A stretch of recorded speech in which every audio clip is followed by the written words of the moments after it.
Auspicia este programa.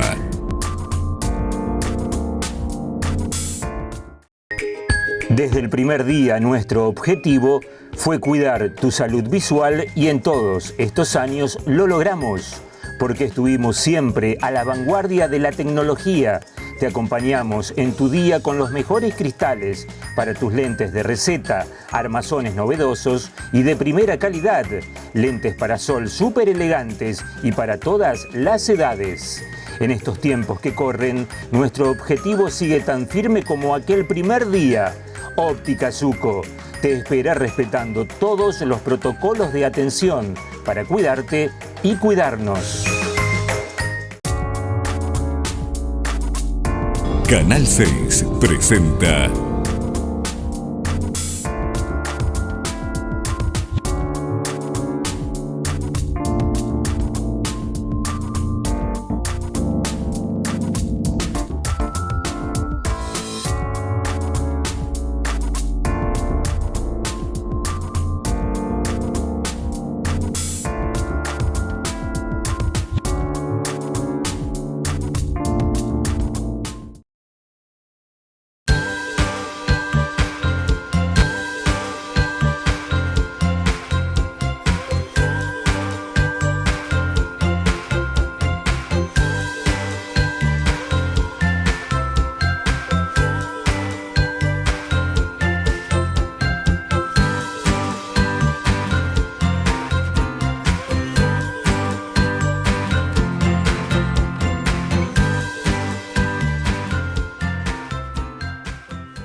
Hola Cristian, ¿cómo estás? Hola Sandra, ¿cómo estás? ¿Cómo están todos ustedes? Comenzamos un nuevo encuentro y en esta oportunidad decimos el último de este ciclo. Es el último, Cristian. Comenzamos allá por el mes de abril, yo con mucha expectativa, temor, porque bueno, vos... es algo nuevo, ¿verdad? Es algo nuevo y vos tenés formación, un trayecto importante en la parte de comunicación social. Yo, coraje, nada más que coraje. Y salió. Y salió. Creo que, bueno, los comentarios a la gente les gustó. Y bueno, la idea fue, en un principio, de tomar la parte troncal desde lo que es el aprendizaje y a partir de ahí, de esta idea, recorrer todo nuestro pueblo. Exactamente, plantearlo de ese modo, de modo itinerante, para aprender también de nuestros espacios, cada una de nuestras plazoletas, espacios públicos, monolitos y monumentos que hemos visitado tienen su historia y por supuesto esa historia para compartir, para revivirla y con ellos entrevistas. Y como muchas también entrevistas. Todas las instituciones que hemos recorrido, ¿no? Porque nos ponemos a ver y a lo largo de todo este año visitamos a casi todas, seguramente nos habrá quedado alguna, pero bueno, nos adentramos, recorrimos la historia, la trayectoria que tuvo para nuestro pueblo. Realmente creo que los disfrutamos. Así es. Estaba pensando cuando nos sentábamos a planificar de qué modo íbamos a organizar toda la información que ya estaba apuntada de alguna manera, pero que debíamos administrarla a lo largo de todo el año para llevarles a ustedes estas experiencias que suceden dentro de las escuelas, todas aquellas actividades que nos sorprendieron, como estas últimas, por ejemplo, hablamos de salas de robótica, hablamos de exposiciones, hablamos con directores, hablamos cuando se utilizaba, cuando volvimos nuevamente al aislamiento. Este año pasó de todo en cuanto al ciclo lectivo y eso también tratamos de mostrarlo. Claro, empezamos con una presencialidad a medias, porque bueno, iban por burbuja. Se tuvo que trabajar este concepto de burbujas en educación, ¿no? O sea, tuvimos que pasar por muchas cuestiones que tienen que ver con la educación. Veníamos de un año post-pandemia, donde no empezaban todos juntos, después otra vez el aislamiento, después la presencialidad plena, el volvernos a encontrar, el volver a meter a los niños y a las familias adentro de la institución. Realmente fue un año con muchos cambios, ¿no? Así es. Pero bueno, la idea era mostrarlos, vivirlos, transcurrirlos y disfrutarlos también, ¿no? Y sobre todo mostrar que en Freire tenemos un caudal educativo muy importante, un caudal intelectual, un caudal cultural, donde, bueno, la idea era también rendirle un homenaje a cada uno de las personas que tuvieron que ver también con las instituciones a lo largo de la historia.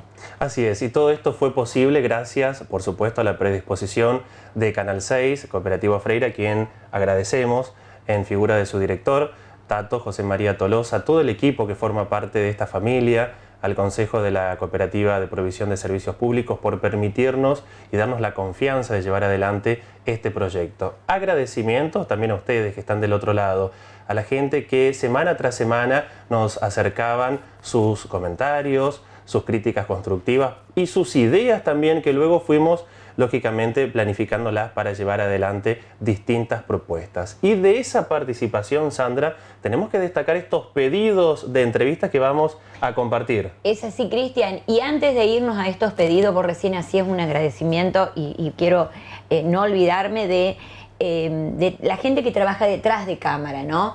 Porque bueno, toda esta compaginar las notas, organizar las fotos, buscar material de archivo, buscar el material de archivo, de que años, realmente de años que cuando veíamos el programa eran realmente un producto final excelente. Así que también una mención especial para Noelia, ¿no? Porque realmente hacía magia con cada una de las cosas, con Nancy, con cada uno de los programas que nosotros hacíamos, y cuando lo veía y decía, pero bueno, también por favor. Claro, nos admirábamos nosotros de cómo quedaba el producto así que bueno, final. No solamente, como siempre se dice, nosotros estamos al frente de cámara, pero detrás nuestro hay todo un equipo y, como vos decís, una institución que hace que esto sea posible. Muy bien, vamos a la primera nota. Primera nota solicitada por ustedes para recordar y repasar. ¿Y cuál de ellas? La primera que hemos realizado allá por el mes de abril con la profesora Susana de Marchi, Héctor Rollero, en donde conversábamos con ellos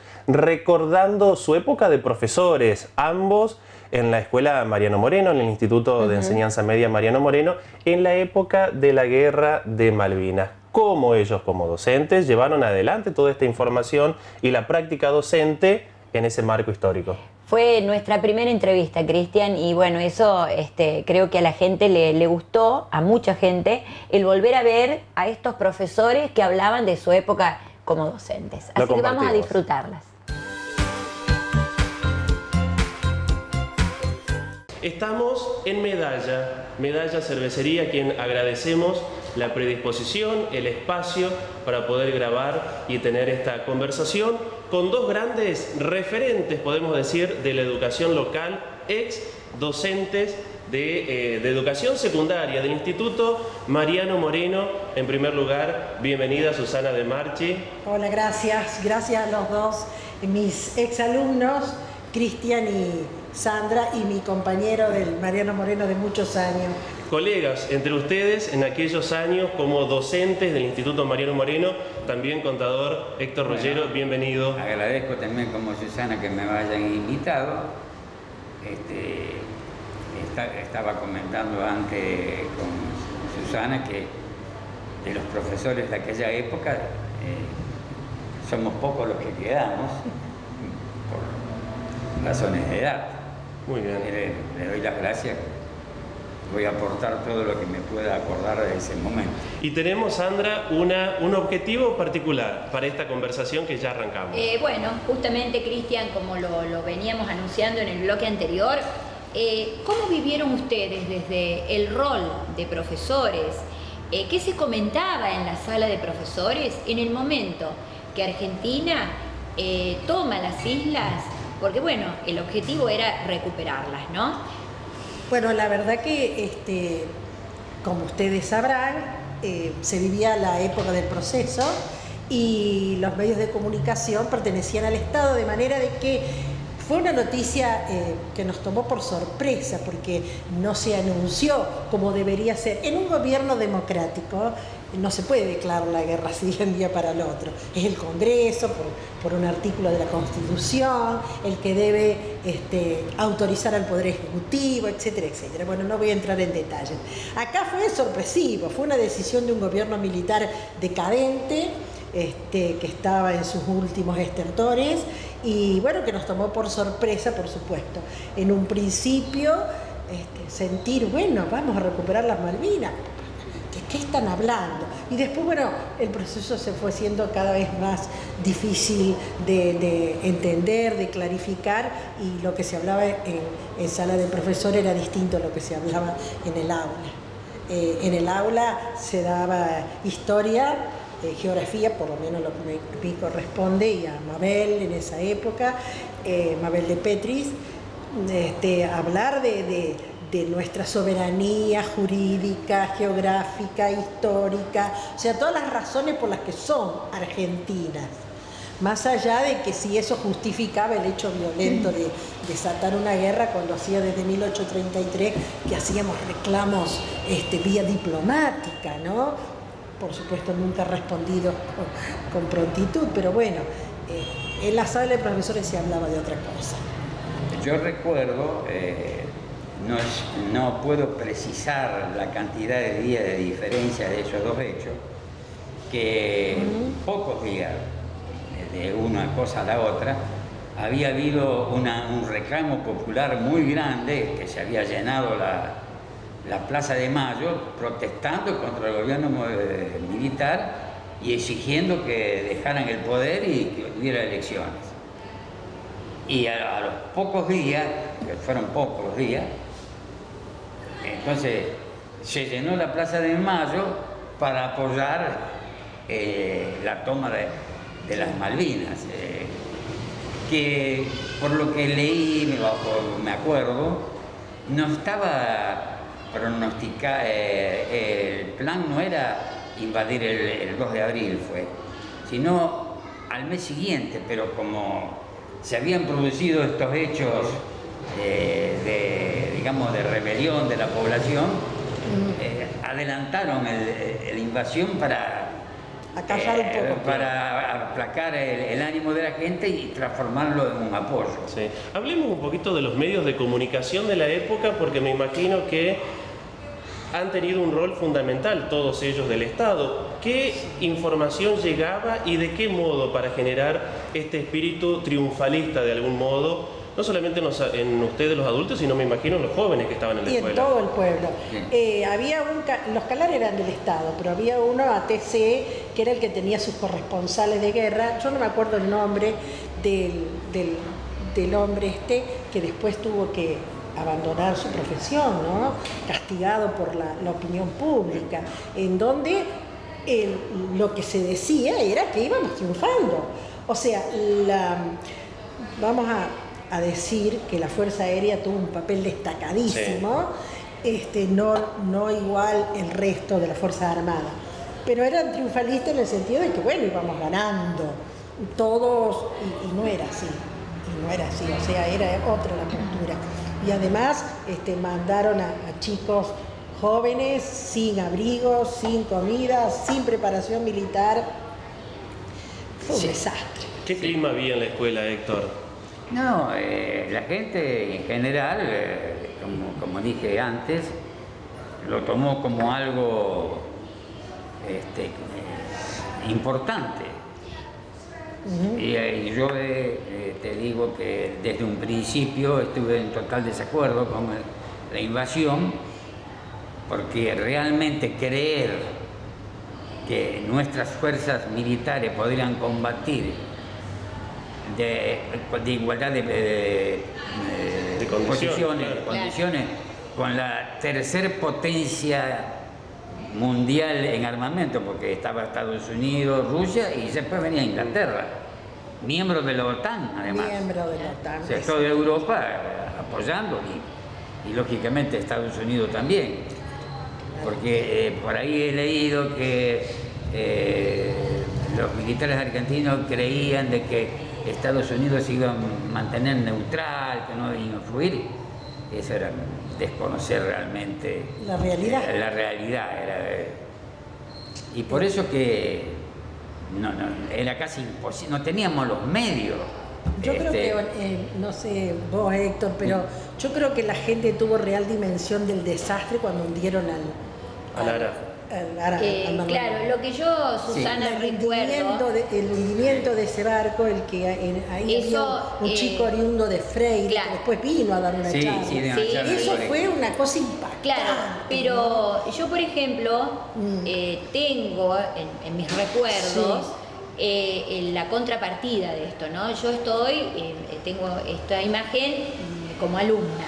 Claro. En el patio del Mariano Moreno, yo me acuerdo que nos hicieron formar y bueno, nos comentaron esto de lo que había sucedido, porque fue así como decía Susana, fue algo muy sorpresivo, y fuimos todos a cantar el himno al frente del reloj de la plaza.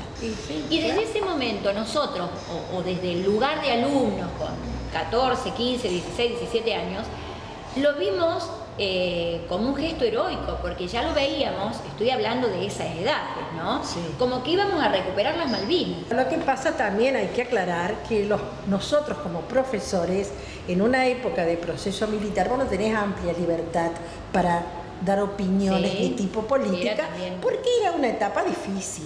No podías tener ciertos libros en la biblioteca, no era fácil. Yo había dado un libro, nunca voy a olvidar, un tiempo antes, en donde había reproducciones del contrato social y ese libro fue prohibido. Yo recuerdo mucho a Oney, las charlas con Oney, cuando empezó cuando empezó a avanzar la Armada Inglesa. La Armada Inglesa dominó los mares del mundo en el siglo XIX y XVIII. Los mares del mundo eran la potencia mundial. Después, bueno, Estados Unidos, después de la guerra, se hizo. Sí, la fue desplazando. Esa armada venía avanzando a atacar a nuestros pobres chicos. En un principio se decía que Inglaterra no iba a venir porque estábamos muy lejos. Porque Claro, como el Congreso de Tucumán, que se hizo en Tucumán para que no fueran los realistas. Claro, acá se creía que no van a venir. Una desubicación total. Exactamente, no van a venir. Héctor, La realidad. ¿En algún momento tuviste miedo como profesor tener que informar con la verdad que vos manejabas, intuías o sabías, precisamente por este periodo en el que estaban viviendo? No, miedo no. Era el tema diario, yo recuerdo, en los bares, se estaba pendiente de las noticias, de la TC, y lógicamente me acuerdo, vos Susana te acordarás también, que al final vino el Papa. Hizo un viaje Juan Pablo II, especialmente a la Argentina. Yo creo que vino a decirnos que teníamos que rendirnos, que si no iba a ser peor la cosa. Y a los 3 días, se produjo la rendición. ¿Qué recordás, Susana, de la visita de Héctor Díaz y qué impacto tuvo en el adolescente? Porque en ese momento fue un testimonio en primera persona lo que él dio. Sí, yo me acuerdo recién, antes de venir Remo me contaba que él hizo los contactos. Fue impactante. Imagínate que te contaran que los largaron ahí al mar con una temperatura bajísima, sin ningún elemento. Es terrible. Me acuerdo esto, ¿no? Como que, después, la familia tuvo noticias de que él estaba vivo, que, podía, iba a llegar. Inclusive pero tuvimos se había unos hecho días. una campaña de juntar dinero y joyas de oro, que después nunca se supo a dónde llegaron, en Freire también. Y como recién hablábamos con Héctor, ¿no? Que el único país, diríamos, que nos apoyó fue Perú. Fue Perú. Sí. Y se decía en aquel entonces, todavía ahora, de que había logrado, porque había un mediador, que era un general, el secretario de Defensa de Estados Unidos. Durante bastantes días estuvo tratando de mediar y se decía de que Perú había logrado como que una situación y que entonces que podía conducir a me acuerdo, a tener 2 banderas, con la condición que no retirara. Una coparticipación en el dominio. Y que entonces el gobierno británico, en aquel tiempo representado por la Thatcher, Margaret Thatcher, mandó a propósito hundir el crucero General Belgrano para que fracasara ese proceso que parecía de negociación que había llegado a buen puerto. Ellos también estaban en un proceso inflacionario de falta de trabajo, etcétera, y ella lideró, porque tenía mucha oposición, esto de las mandamos a las tropas, porque eso nos va a dar fuerza, Sí. porque si no van a decir, ¿qué pasa? Es que Inglaterra no hace frente a un paisucho de América del Sur. Porque justamente Se jugó también la ella, guerra de se jugó. Malvinas la reivindicó en el poder a Sí, Malvinas. Claro, y sí, por eso fue Eso reelecta. era exactamente. Y como Gracias a esto ella tiene su reelección. Y como decía Héctor, antes de que empezáramos, a nosotros nos hizo retroceder en el aspecto de poder recuperarla. Sí. Porque cuando vos vas a una guerra se corta el diálogo que venías haciendo desde hace mucho tiempo. De manera diplomática. Diálogo, claro, de manera diplomática, ante Naciones Unidas, etcétera, que no sirve mucho tampoco. Ustedes saben que Inglaterra sigue teniendo colonias, tiene el estrecho de Gibraltar, imagínate, tiene las islas allá. Pero históricamente sabemos Tiene que los caicos, ingleses... turcos y caicos es de ellos, hay muchos Sí. lugares estratégicos en el mundo, y bueno, las Malvinas, después ellos se dieron cuenta que era muy estratégico. Los Más de lo que pensaban. isleños en su momento no eran ciudadanos ingleses. Le decían los Kelper. Los tenían como Ciudadanos de ciudadanos colonia, de segunda categoría, exacto. Y después del hecho que hicimos nosotros de invadir, sacaron mucha ventaja los que viven en las Malvinas, le instalaron cosas que antes no tenían, empezaron a hacer negociaciones por la pesca en una determinada... reivindicaron sí, la posesión. sí, ¿no? que estaba Reivindicaron. como olvidado eso. Ciudadanos de primera categoría, con los mismos derechos que Sí. un habitante de Inglaterra. Yo creo que tomo como ejemplo el tema de Hong Kong. ¿Por qué Inglaterra le cedió a China Hong Kong? Porque enfrente tiene a China. Sí, una gran potencia. Una potencia mundial de 1.500 millones de habitantes. Le dijo, bueno, esto se terminó. Tantos años vamos a estar nosotros ahí. Y firmaron el convenio. Hasta que nosotros no seamos un país potencialmente importante, no vamos a tener ninguna chance de recuperar las Islas Malvinas en los hechos, en lo concreto. Exactamente. Si algún día llegamos a hacer lo que podríamos hacer si nos manejáramos correctamente, a lo mejor tendríamos más fuerza. Por otro lado, va a ser 200 años que están los ingleses en la Isla Malvinas. Sí. Por el año 1833, y ya antes de eso estuvieron los franceses. Sí, Es real. sí. Entonces, Pero estuvieron los argentinos. ahora hay una población inglesa, argentinos hay muy pocos, no sé qué cantidad de argentinos ahora viviendo en las Malvinas. Son todos de descendencia inglesa. Exacto. Por lo tanto veo difícil, muy difícil, que algún día Inglaterra ceda esos no, territorios. ceda, no. No. Podemos a lo mejor mejorar nuestros lazos, porque antes de que nosotros lo invadiéramos, teníamos bastante acercamiento con los habitantes de la isla. Había ya vuelos, había incluso relaciones culturales, y después de la decisión que tomamos de invadir, todo eso se retrocedió y Sí. estamos Exactamente. peor en nuestras posibilidades que... Pero respecto a lo que vos preguntabas, Cristian, no toda la gente opinaba lo mismo, como no toda la gente tenía una real dimensión de lo que se estaba viviendo a nivel político.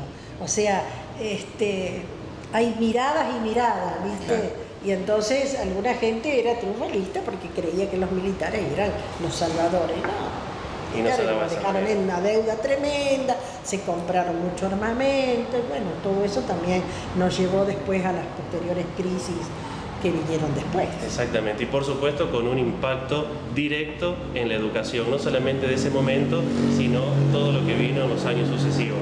Nosotros les agradecemos mucho, primero la predisposición de ustedes para conversar de este modo acerca de sus recuerdos, su testimonio, de cómo se trabajaba, en qué ambiente y de qué manera en la educación local, ¿no es cierto?, en el proceso de guerra. Así que Susana y Héctor, muchísimas gracias por estar en este primer programa de Enfoque Educativo. No, gracias a Gracias a ustedes. ustedes que nos Gracias.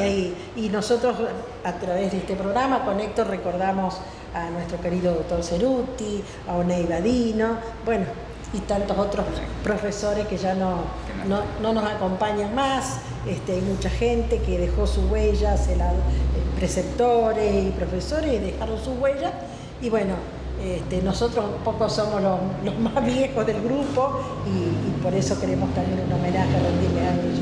Adherimos nosotros también. Muchísimas gracias. Muchísimas gracias.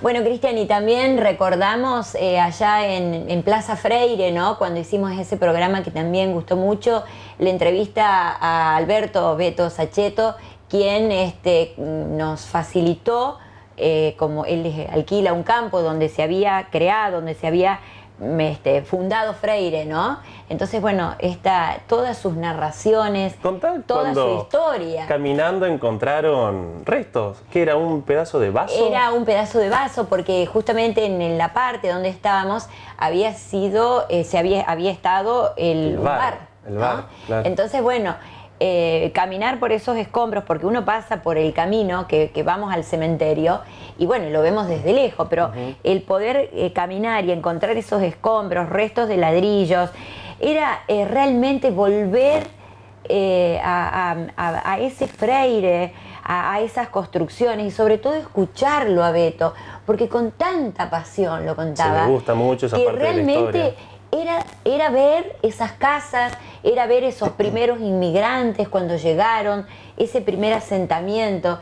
Realmente es una entrevista que... Pero increíble ver el material. El material Original, que está allí y que se respeta, porque de hecho esta tarea rural se realiza en periferia de todo este espacio precisamente para preservar, ¿no?, estas ruinas que están allí. Ahí habría que hacer como un alto, ¿no? Y decir, bueno, ojalá... Un área cuidada, custodiada. Exactamente, que sea un área cuidada, se declare un área, viste, como hay Sí, patrimonio cultural, claro. patrimonio natural, bueno, Histórico en este caso. un patrimonio histórico que realmente se Garantice, conserve y se exacto. garantice la presencia y el cuidado de todo eso, porque Claro. realmente es mucho lo que está ahí, ¿no? No son solamente escombros, esos escombros tienen un significado muy importante. Así que bueno, vamos a escucharlo a Beto. Vemos la nota. Bueno, Beto, y decime, estamos aquí en un campo donde vos lo estás trabajando y debemos destacar esta actitud, esto que vos estás realizando. Beto está trabajando estas tierras donde se produjo el primer asentamiento. Tuvo el primer asentamiento de Freire, de Plaza Freire. Había una iglesia, un bar, una carnicería y algunas pequeñas casas. 13 casas, había una fábrica de pastas, Sí. estaban los Barisonzi que tenían una zapatería, es todo lo que se pudo saber hasta ese momento. Sí. Y bueno, aquí vos estás trabajando, como decía recién, todo este campo, pero este espacio Está lo preservado, dejás sí. preservado, ¿no? Como realmente un patrimonio cultural, y valga Totalmente, valga claro que lo sí. es, porque aquí estamos Para parados nuestro afecto, sobre los especialmente. escombros donde estuvo, por lo que vos estás manifestando, Este era el bar el bar de la familia Vie. de la familia La Vie. familia Vie se instala 2 años antes de la fundación de Freire, eso es súper curioso. O sea que se vinieron En 1884 probando suerte sería. y se asentaron. Fundaron la capilla, Sí, que está que se muy ve cerquita. desde aquí, que es el de Nuestra Señora de la Asunción, de la familia Vie. Y se instalaron con un bar Cuando llegaron las otras familias, ellos estaban instalados. Eso es lo más curioso. Y hacia atrás nuestro, vamos hacia a ver. atrás, sí. Que Después está, vamos a recorrer, estaba la pequeña iglesia. La pequeña iglesia. Lo último que se cayó, que se derrumbó, es el campanario de la iglesia, porque llegaron a hacerle campanario. En los pocos años que estuvieron, o sea, fíjate qué devoción que tenían a Dios, que no solo trabajaban, sino que ponían mucha importancia en la construcción de la iglesia. Porque no te olvides que los europeos son muy creyentes, ¿no? Muy creyentes. Beto, contanos, ¿por qué, si bien ya lo manifestaste, por qué vos no querés trabajar o decidiste no trabajar esta parte? No, esto es un patrimonio histórico de nuestro pueblo, con todo lo que eso acarrea, con vínculos afectivos, con historia, con la gran relación que tengo con los dueños del campo, con un compromiso de decir vamos a preservar este patrimonio.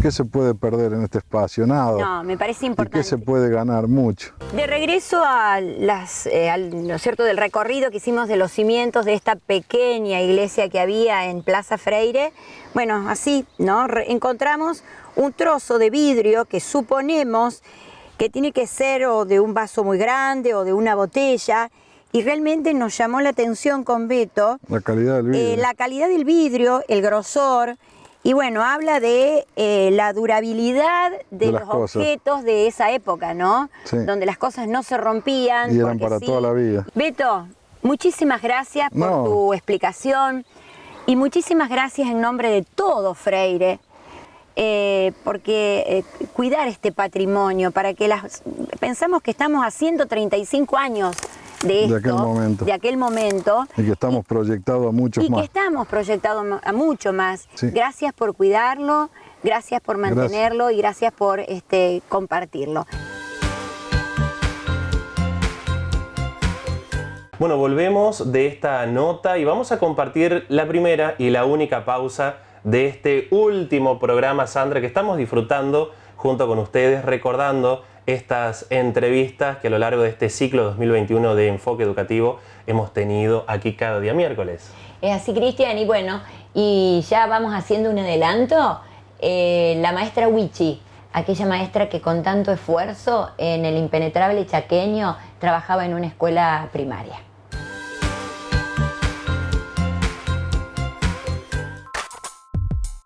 Inicio espacio publicitario.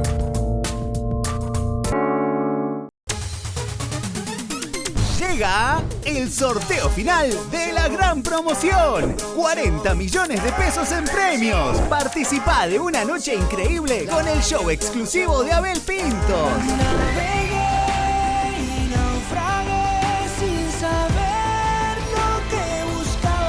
Adquirí tu promo y conectate con la suerte. Sorteo final, la gran promoción. La gran promoción. El evento estará sujeto a las disposiciones vigentes en relación a lo sanitario por el COVID-19. Desde el primer día, nuestro objetivo fue cuidar tu salud visual, y en todos estos años lo logramos, porque estuvimos siempre a la vanguardia de la tecnología. Te acompañamos en tu día con los mejores cristales para tus lentes de receta, armazones novedosos y de primera calidad, lentes para sol súper elegantes y para todas las edades. En estos tiempos que corren, nuestro objetivo sigue tan firme como aquel primer día. Óptica Zucco te espera respetando todos los protocolos de atención para cuidarte y cuidarnos. Estudio Jurídico de Abogacía, Dr. Ignacio Miranda.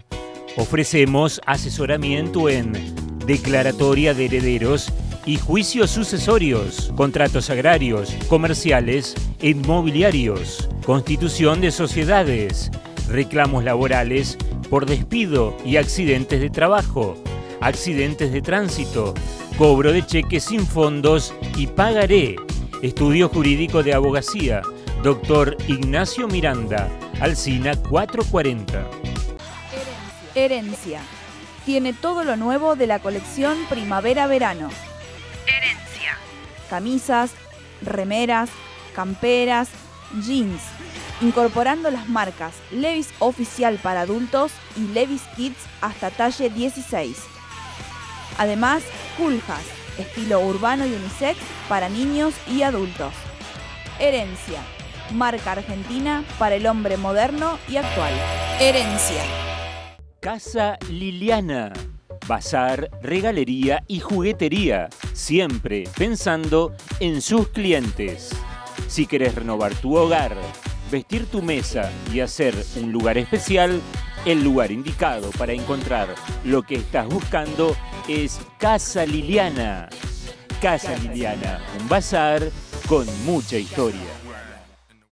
Ahora, tus comidas son más ricas con el nuevo untable Por Salud de Manfrey. Va con todo, un verdadero aliado en tu cocina. Nuevo Por Salud de Manfrey. Probalo. Manfrey, eso que te gusta. Porque cuando hay energía, siempre vas a encontrar una mejor manera de hacer las cosas. Somos Bortolón y Urquiza Combustibles, un equipo con energía que evoluciona y la queremos compartir con vos. Action Energy es la tecnología e innovación que vos y tu vehículo necesitan. Action Agro es nuestra red de soluciones desarrollada especialmente para satisfacer las necesidades de los productores agropecuarios y la de toda empresa que requiera la entrega de productos Action directamente en sus instalaciones. Encontrarnos en Freire, Porteña y Villa Fontana. Porque la energía lo es todo. ¿Estás preparado? Vení a donde vamos. Fin. Espacio publicitario.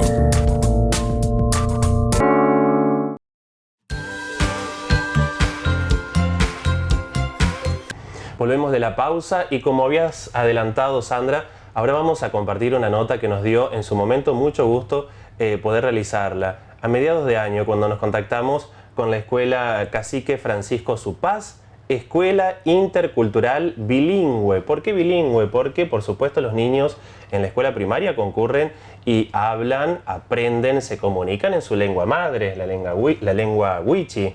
Y luego, en el paso a la secundaria, ya comienzan a aprender la lengua castellana, el español. Y en esta oportunidad hablamos con la docente de nivel primario, Marisa García, y ella nos contaba su testimonio que realmente fue conmovedor. Sí, porque realmente trabajar, respetando, yo lo que rescato, Cristian, es cómo esta docente incorpora a la enseñanza, a lo que es la escolaridad, a la ciencia escolar, la cultura materna, ¿no? O sea, no destierra esa cultura. Cómo toma para después a partir de ahí, nuevo, ¿no? exactamente, seguir aprendiendo. Es trabajar desde los puntos de partida, desde la cultura de los niños, para incorporar lo nuevo. No, pero sobre todo ver el esfuerzo que el docente, en esas características, en ese contexto tan adverso, porque nos contaba, y ya lo vamos a recordar, permanece durante toda la semana allí en la escuela, vuelve los fines de semana a su casa, y esto conlleva, lógicamente, también una atención distinta a la que nosotros tenemos con nuestros alumnos. Allí no solamente comen, sino que se higienizan, duermen muchos de ellos. Justamente, es la escuela tal vez para muchos de ellos es el único contacto que tengan con una cultura diferente, ¿no? Y tal vez es el único punto donde ellos puedan tomar y empezar como a modificar algunas cosas sin dejar de lado, vuelvo a decir, lo que es la cultura de origen. ¿Lo compartimos? Exacto, vamos. ¿De qué edades hablamos? Y desde 6 a 14. Ah, todo el espectro. Sí, todo. Todos los cursos tenés. Sí, todo. Vos le das a todos los cursos. Yo le doy a todos. ¿Sos la única maestra? Soy la única maestra. ¿Y vos viajás todos los días? No, yo ¿Pernotás acá? Me quedo hasta el viernes. O a veces me voy ¿te quedás en el paraje? Me quedo acá en el paraje. ¿Y tenés dónde quedarte? Sí, en la piecita esa 2x2, pero es una piecita. Pero es una piecita. Sí, es una piecita donde tengo mi cama y... Es loable el sacrificio. Y ven. Que no es poco. Uno se acostumbra. No sé ahora si es mucho o es poco, dirán los demás. pero uno se acostumbra al sacrificio y lo vive día a día. Esto es hacer patria, felicitaciones. Y sí, hay otros que harán patria por otro lado, pero no es fácil sacrificar lo de uno para venirse así. Y sí, es mucho cierto. Amor a los niños, si no, no se hace. Sí, todo se hace por los chicos, porque si no hubiese un maestro que venga a enseñarle acá, ellos no tendrían la oportunidad de aprender a leer ni escribir. La verdad que sí. Felicitaciones. Muchísimas gracias. Bueno, Cristian, cuánto tenemos que aprender, ¿no? Vemos a lo largo, así como decíamos recién, cuánto tiene Freire para mostrar, cuánto tiene nuestro país para mostrar, ¿no? Sí. Qué realidades, qué cuestiones tan diferentes y cómo de esa diferencia podemos aprender. Realmente una nota que no había que dejarla pasar y volverla a poner en valor para volverla a disfrutar. Y no es una nota histórica, está pasando en este momento, es una realidad de hoy. Claro, porque por ahí nosotros decimos, bueno, vivimos en un mundo con tantos avances, con tanta tecnología, y cómo hay rincones de nuestro país que todavía están, bueno, en ese, o sea, no sé si todavía, porque la palabra todavía hay como una carga que no subjetiva, cómo están en diferentes momentos, pasando por diferentes situaciones y con diferentes realidades. Por eso realmente queríamos compartirla y vuelvo a decir, a través de esa diferencia, cómo también poder aprender. Recuerdo en este momento, mencionás las experiencias que se dan en nuestro país cuando entrevistamos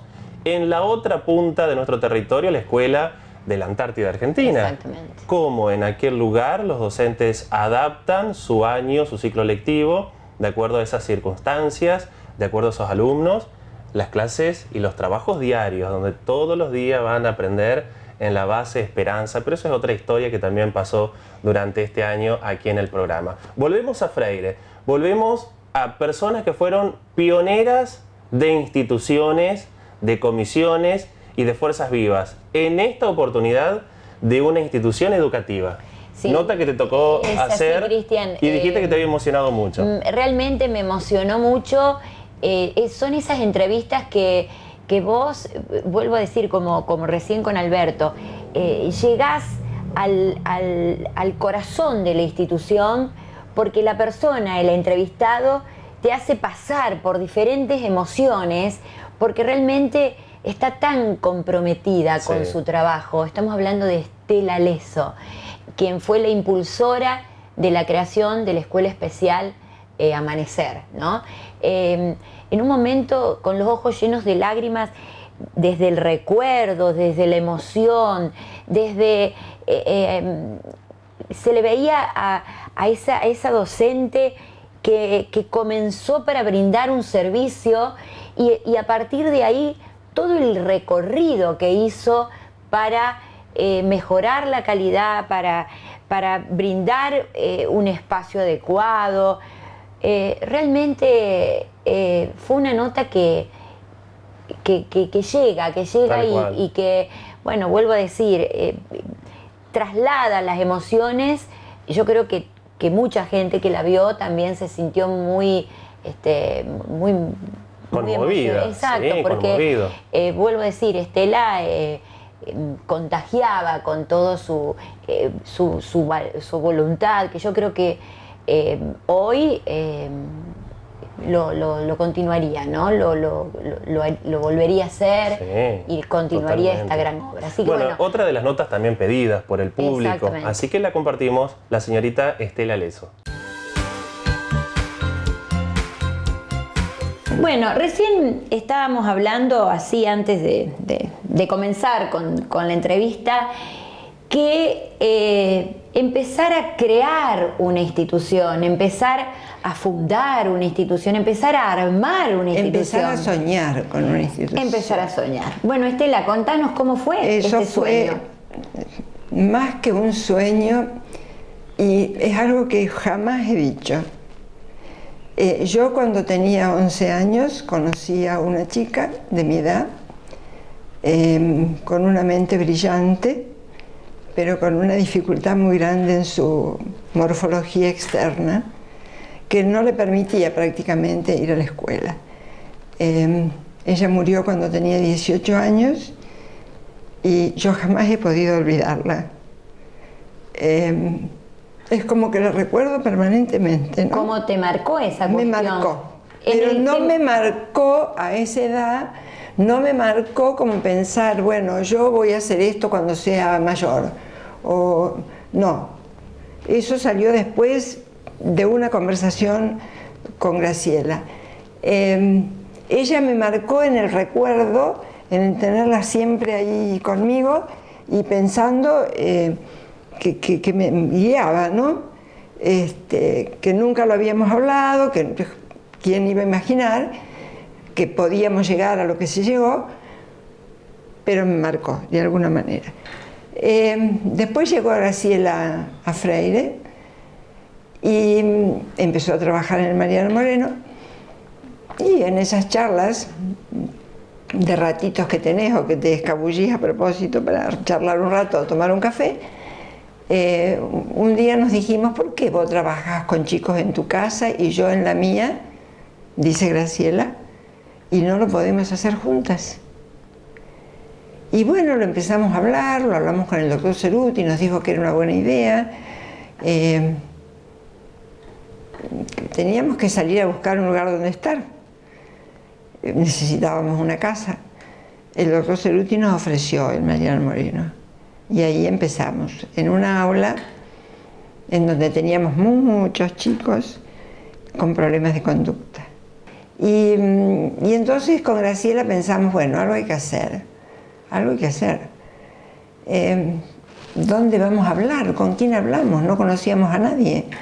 Y se nos ocurrió ir a la dirección de escuelas primarias.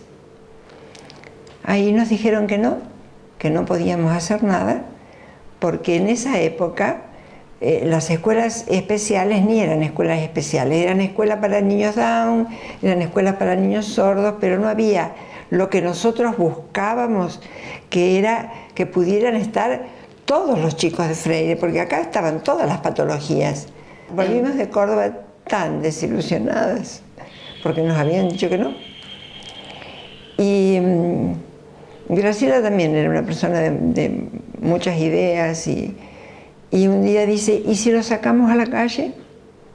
Que la gente vea que están, porque se ocultaba bastante esta cuestión, no los sacaban, y los empezamos a llevar a la plaza. Salíamos con todos nuestros chicos, con su silla de ruedas, con los que podían caminar, con los que no. Y un día nos vio el señor Sereno.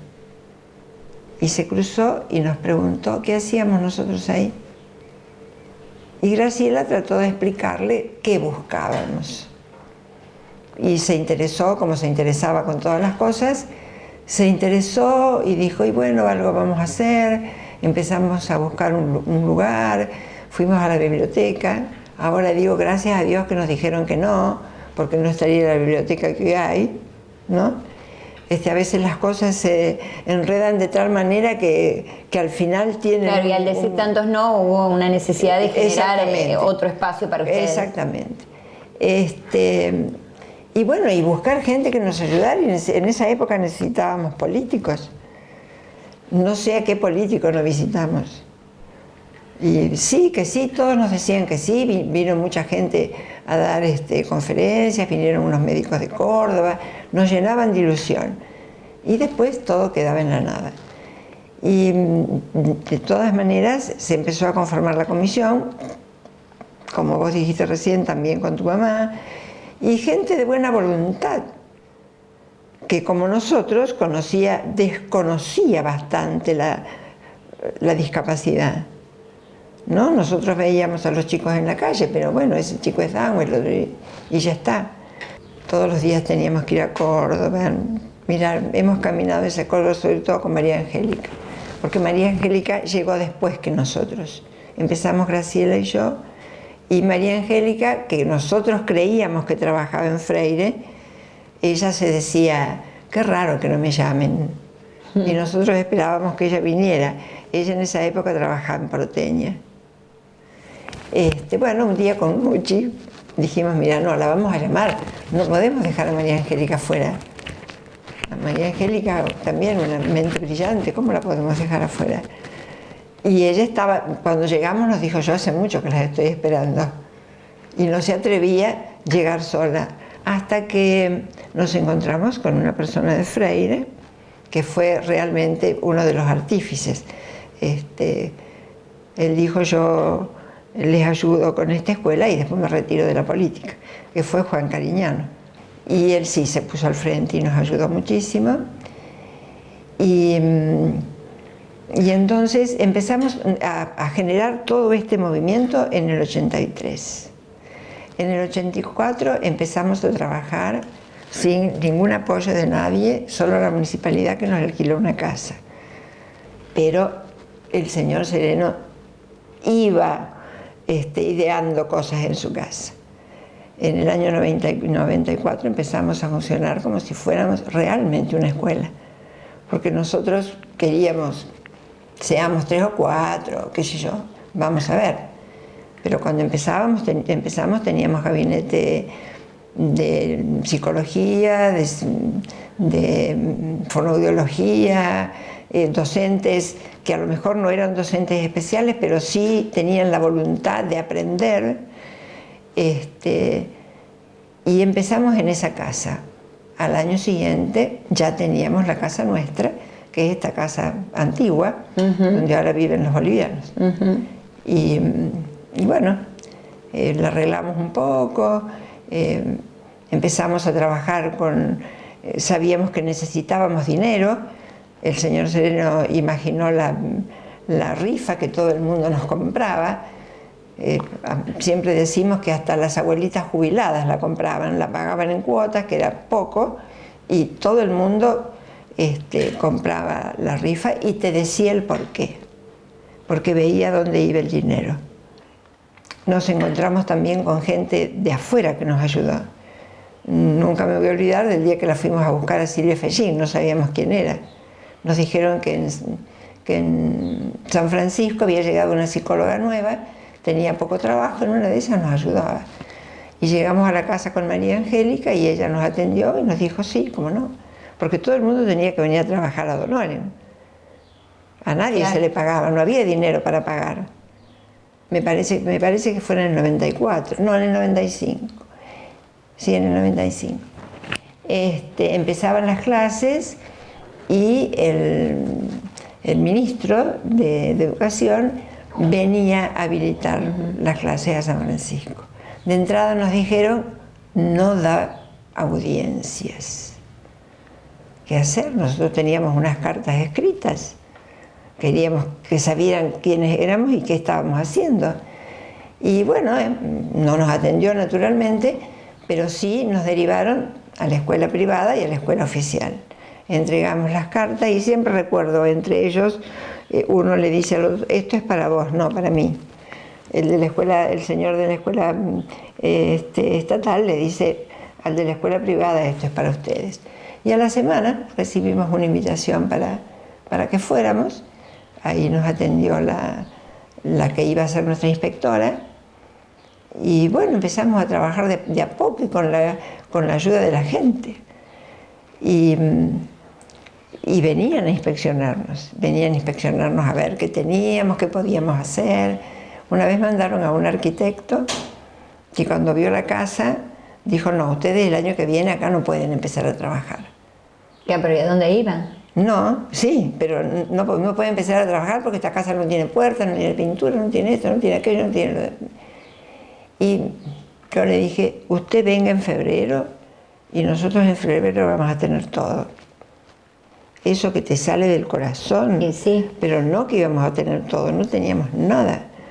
Y bueno, poco a poco se fueron dando las cosas.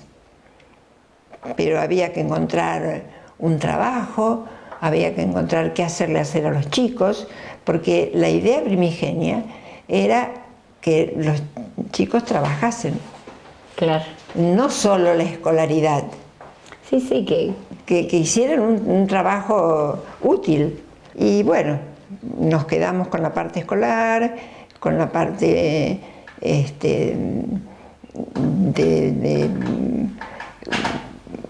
artística, que contamos con Claudio, que fue maravilloso.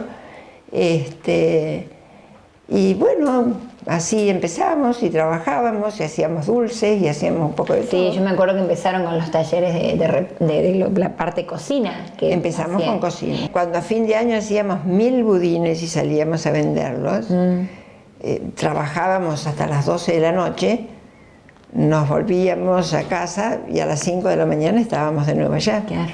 Y en esa época que había nada, no había luz, nada. Y nos encontrábamos en la plaza, todas en bicicleta, y nos íbamos a trabajar y trabajábamos todo el día. Y esa escuela, es decir, la base, se hizo a fuerza de trabajo de la cocina. Y bueno, y se fue juntando el dinero y se compró esa primera casa. Y después entonces también nos hablaron de una gente de Buenos Aires que tenía un emprendimiento, qué sé yo, y los fuimos a visitar y ellos nos hicieron, uno de ellos, supuesto arquitecto, no lo sabemos, nos hizo el plano, pero pensando en otra cosa, porque ahí el sueño ya era otro, que después no se pudo concretar, era tener un hogar para que los niños pudieran estar ahí. Eso no se pudo concretar nunca por problemas económicos. ¿Cuánto tiempo estuviste a cargo? Vos fuiste la primer directora de la escuela. ¿Estuviste en la gestión de la Escuela Amanecer cuántos años? Y casi 20. Casi 20. O sea, la pudiste disfrutar. La disfruté, sí. Mucho. Porque no es solamente esto de haberla gestado, sino también de haberla podido disfrutar. A ver, no, yo sola no. Yo sola obviamente. No este tipo de cosas, así que terminan siendo tan grandes y tan difíciles, que yo necesita de un grupo. Sí, pero bueno, de un grupo, ¿no? De un trabajo cooperativo. Sí, pero capaz de desprenderse de cosas suyas, de dejar cosas suyas en el camino para ayudarte a vos. Y eso fue lo que pasó con gente que no tenía absolutamente nada que ver. A la gente no le... una persona una vez me dijo, no sé para qué hacen esa escuela. Cuando estos chicos pasen por la escuela, ¿quién va a quedar? Y yo le dije, van a venir tantos. Sí. Y efectivamente. Y sí. Después, ¿cómo creció? Estela, vos me decías 20 años, ¿no? Yo te decía esto de que vos la gestaste, no solamente sola, obviamente. No. Pero bueno, por ahí es lindo desde la gestión, en el caso tuyo, haber podido disfrutar de ese trabajo que, bueno, obviamente con apoyo de todos, es decir, ¿no? Nunca dejé de estar en la discapacidad, ¿no? Y yo sigo viendo a mis chicos, grandes padres, los sigo encontrando y para mí son siempre mis chicos. Vos sabés cuánto tiempo acompañé a Nucci con Guillermo, no dejo de ver a Claudio. Sí, es un seguimiento de tu actividad, ya no a lo mejor tan María Alejandra, lamentablemente muchos ya no están con nosotros, pero nunca abandoné este gusto. Y está bueno que lo hayas podido, o sea, lo sigas haciendo, lo porque sigo haciendo. Las jubilaciones son etapas en que a uno marcan un antes y un después, pero en el caso tuyo, la posibilidad de poder continuar. Y bueno, y después se continuó tu trabajo, Angélica Ceruti, María Angélica Ceruti, y en la actualidad lo está haciendo Adriana Juncos, ¿no? Sí.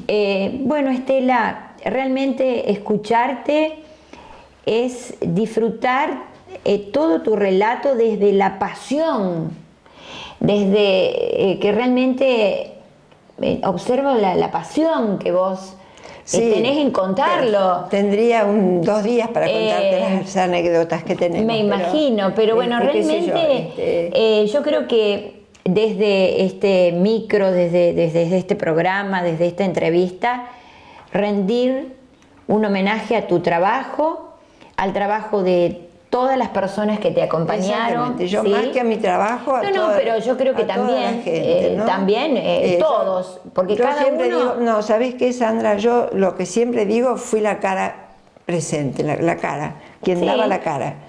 Sí, o sea, alguien tiene que ser, ¿no es cierto? Pero La verdad es que el grupo con el que se trabajó fue extraordinario y tengo no sé si decirte la dicha, pero la satisfacción de muy poco tiempo antes de que se muriera el señor Sereno poder decírselo personalmente. Eso es algo que me llenó el espíritu. Bueno. Porque es muy difícil. Honramos a la persona cuando no está más, cuando se fue.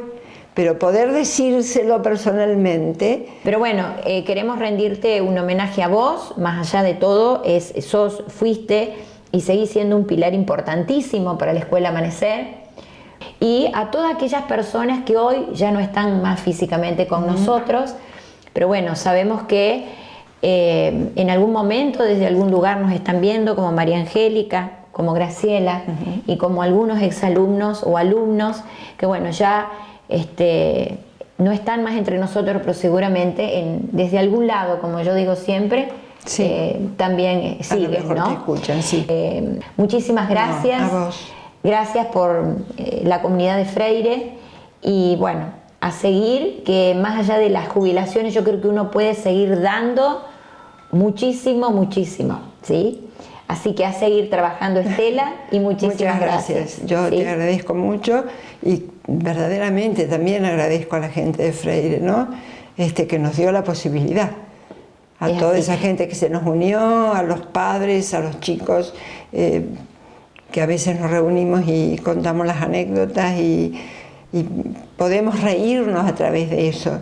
Es decir, no están físicamente, pero están en ese recuerdo tan lindo, tan sano. Y que de alguna manera están presentes, aunque sea desde el recuerdo de los familiares o en la gente, ¿no? Sí. Bueno, Cristian, terminando la nota de Estela, otra nota también pedida fue la entrevista que hicimos en el cuartel de bomberos a uno de los primeros bomberos que, bueno, llegaron a ocupar cargos, ¿no? Marcelo Rittiner y Juan Carlos Álvarez. Así es. Ver también la emoción en momentos de la entrevista de cómo narraban este oficio, este servicio de corazón, que hacen, ¿no? a la comunidad. Claro, porque no son entrevistas informativas donde uno va a buscar datos, sino son testimoniales, donde a partir de la experiencia personal, y pensemos en el servicio de los bomberos voluntarios, van relatando todo aquello que sucede dentro de esta persona que está disponible las 24 horas con todo lo que ello conlleva en lo personal, en lo laboral, en lo familiar, y en la nota ellos lo manifestaban. Y sobre todo cómo se les metió, permitime el término, el ser bombero, sí, ¿no? Se identifican completamente. Realmente lo llevan como forma de vida. Así que bueno, esto es lo que contagia a los nuevos que van ingresando, ¿no? Sí. Compartimos entonces brevemente lo que fue esta charla en la Asociación Bomberos Voluntarios. Perdida acá adentro. Y gracias a la familia, porque también tenés que tener todo a tu favor, porque si no tampoco no lo puedes hacer. Si la familia está de acuerdo del coso, lo puedes hacer, si no, no. Porque yo he perdido un montón de cosas. Mi señora más de una vez se ha quedado vestida, cambiada, que estábamos por salir a una fiesta y sonaba la alarma. Y yo me venía al cuartel y ella se quedaba allá y se quedaba con las ganas de salir, y bueno, lamentablemente era así. O sea que fue también una decisión familiar. Porque si no te acompaña la familia, tampoco no podés hacer. No podías hacer nada. Es lo mismo que en el caso mío también, de haber ido o tener fiestas familiares, de aniversario o de alguna fiesta de algo, y en el caso mío que yo fui a estudiar a Córdoba, tuve que ir casi 2 años, un sábado por mes, y a veces ese sábado por mes coincidía que teníamos una fiesta. No estaba organizado para mí la fiesta, sino que el tema de la organización, de capacitarse, había que ir un sábado a la tarde y domingo a la mañana, y había que quedarse en Córdoba a dormir y pasarla allá. Y así que bueno, hay fiestas que mi familia, mi señora fue sola con mis familiares, porque yo no estaba y me estaba capacitando para esto. Pero justamente yo creo que han podido sostener esta capacitación y todo esto que ustedes plantean, porque más allá del acompañamiento, insisto, creo que hay un convencimiento a nivel personal, ¿no? Sí. Porque si no es muy difícil poder sostener todo esto que están planteando ustedes. Bueno, Cristian, llegamos así al final, concretamente al final de nuestro último programa. Bueno, compartiendo las entrevistas solicitadas por ¿no es cierto?, por la gente. Y bueno, ahora tenemos que despedirnos. Despedirnos, por supuesto, renovar el agradecimiento a la cooperativa, al canal, a cada uno de los entrevistados. Ahora van a ver ustedes en los créditos la nómina de los 85 entrevistados que hemos tenido durante este ciclo, que por supuesto es una cantidad que nos enorgullece, y agradecemos la predisposición de cada uno de ellos al momento de contactarlos, de acordar un momento para hacer este encuentro, ver la nota y lógicamente todo lo que viene después, la edición, la búsqueda de imágenes y de videos. Muchísimas gracias a todos ellos y a ustedes por estar del otro lado y por acompañarnos en cada una de las semanas de este ciclo de enfoque educativo. Y bueno, ha sido un gusto trabajar con vos, Sandra. Exactamente, Cristian. Me sentí muy cómoda. Y bueno, ahora sí les decimos hasta, no sé, el año que viene. Y bueno, feliz Navidad, felices fiestas, feliz Año Nuevo. Y tengamos una vida en paz, que podamos ser felices. Y bueno, y que disfrutemos de todo lo que nos pasa. Muchísimas gracias y hasta pronto.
Auspició este programa.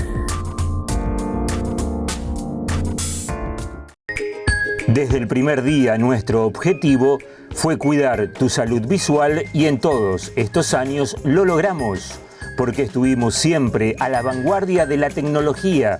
Te acompañamos en tu día con los mejores cristales para tus lentes de receta, armazones novedosos y de primera calidad, lentes para sol súper elegantes y para todas las edades.